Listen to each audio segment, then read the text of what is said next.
നിരോധനാജ്ഞ നീട്ടിയതോടെ ശബരിമലയിലെ സുരക്ഷാ നിരീക്ഷണം പോലീസ് കൂടുതൽ ശക്തമാക്കി. ബിജെപി സംഘപരിവാർ നേതാക്കൾ ശബരിമലയിലെത്തിയ സാഹചര്യത്തിലാണ് നിരീക്ഷണം. ഇതിനിടെ കർണാടകയിൽ നിന്ന് ദർശനത്തിനെത്തിയ ബിജെപി നേതാക്കൾ നിരോധനാജ്ഞയെ വിമർശിച്ച് രംഗത്തെത്തി. 4 ദിവസം കൂടി നിരോധനാജ്ഞ നീട്ടിയതോടെ കനത്ത സുരക്ഷാ ക്രമീകരണങ്ങളുമായി മുന്നോട്ടു പോകാനാണ് പോലീസ് തീരുമാനം. പ്രതിഷേധത്തിന് നേതൃത്വം നൽകാൻ സാധ്യതയുള്ള ആരെയും സന്നിധാനത്ത് തങ്ങാൻ അനുവദിക്കില്ല. പ്രതിഷേധത്തിന് നേതൃത്വം നൽകാനിടയുള്ള നേതാക്കൾ ദർശനത്തിനായി എത്തുമ്പോൾ കനത്ത നിരീക്ഷണമാണ് രഹസ്യാന്വേഷണ വിഭാഗം ഏർപ്പെടുത്തുന്നത്. ദർശനത്തിനായി എത്തിയ കർണാടകയിൽ നിന്നുള്ള BJP MP PC Mohanan, MLA Suresh Kumar എന്നിവരെ പരിശോധിച്ച ശേഷമാണ് നിലയ്ക്കലിൽ നിന്നും കടത്തിവിട്ടത്. സന്നിധാനത്ത് വെച്ച് പോലീസ് നടപടികൾ ഭക്തരിൽ ഭയം വിതയ്ക്കുന്നതായും ഇവർ കുറ്റപ്പെടുത്തി. നിരോധനാജ്ഞ പിൻവലിക്കാനായി മുഖ്യമന്ത്രി പിണറായി വിജയൻ ഇടപെടണമെന്ന ആവശ്യവും ഉന്നയിച്ചു.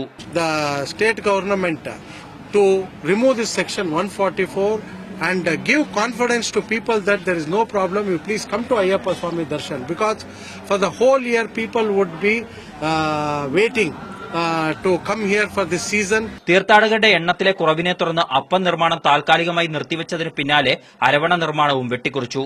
ഉൽപാദനശേഷിയുടെ 1/3 മാത്രമാണ് നിലവിൽ നിർമ്മിക്കുന്നത്. നടവരവിൽ കാര്യമായ കുറവ് വന്നതിനെ തുടർന്ന് കാണിക്ക എണ്ണാനായി നിയോഗിച്ചിരുന്ന താൽക്കാലിക ജീവനക്കാരുടെ എണ്ണം 280-ൽ നിന്നും 105 കുറച്ചു. ഇന്നലെ 53,000-ലധികം പേർ ദർശനം നടത്താനായി എത്തിയിരുന്നെങ്കിലും ഇന്ന് അത്രയും തിരക്ക് അനുഭവപ്പെട്ടില്ല.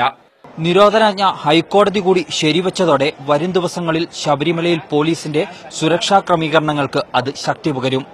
ഷിജു ചിറ്റൂരിനൊപ്പം KR Saju, team media 1, Sabarimala.